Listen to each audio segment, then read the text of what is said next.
नमस्कार दोस्तों, स्वागत है आपका अपने चैनल अल्टीमेट नॉलेज पर। दोस्तों, वैसे तो भारत के अंदर 80% हिंदू आबादी है, लेकिन ये हिंदू आबादी अपने आप में इतनी कमज़ोर मानी जाती है कि कोई भी राजनीतिक पार्टी इन्हें ज़्यादा महत्व नहीं देती। दोस्तों, इसका सबसे मुख्य कारण ये है कि जैसे ही चुनाव आते हैं हिंदू अपना असली रंग दिखाने लगते हैं। दोस्तों, आप सब लोग इस बात को बहुत अच्छे से जानते होंगे कि भारत के हर राज्य में अलग अलग जातियों की जनसंख्या ज़्यादा होती है। दोस्तों, जैसे ही चुनाव आते हैं वैसे ही सब अपना असली रंग दिखाने लगते हैं।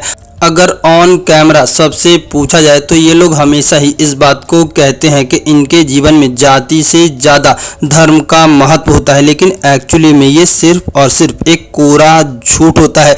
दोस्तों, जैसे ही चुनाव आते हैं वैसे ही किसी राज्य में बीजेपी से ठाकुर नाराज हो जाते हैं, तो किसी दूसरे राज्य में ब्राह्मण नाराज हो जाते हैं, तो किसी तीसरे राज्य में जाट और गुर्जर नाराज हो जाते हैं, तो किसी अन्य राज्य में दलित बीजेपी से नाराज हो जाते हैं। अगर बात की जाए यादवों की, तो यादवों की तो बात ही अलग है, क्योंकि यादवों का साथ हमेशा शांतिप्रिय समुदाय के साथ ही रहता है। दोस्तों, वैसे तो बहुत से लोग इन्हें भगवान श्री कृष्ण का वंशज मानते हैं, लेकिन एक्चुअली में क्या सच्चाई है ये तो राम ही जाने, क्योंकि कृष्ण कभी भी राम के विरोधी नहीं थे। दोस्तों, यूपी और बिहार के अंदर MY समीकरण इसका जीता जागता उदाहरण है कि कैसे एक खास समुदाय हमेशा ही एक तरफा होकर के वोट देता है। अगर कुल मिलाकर के देखा जाए तो जैसे ही चुनाव आते हैं वैसे ही हर जाति चुनाव के अंदर अपना राजनीतिक फायदा और राजनीतिक महत्व देखने लगती है।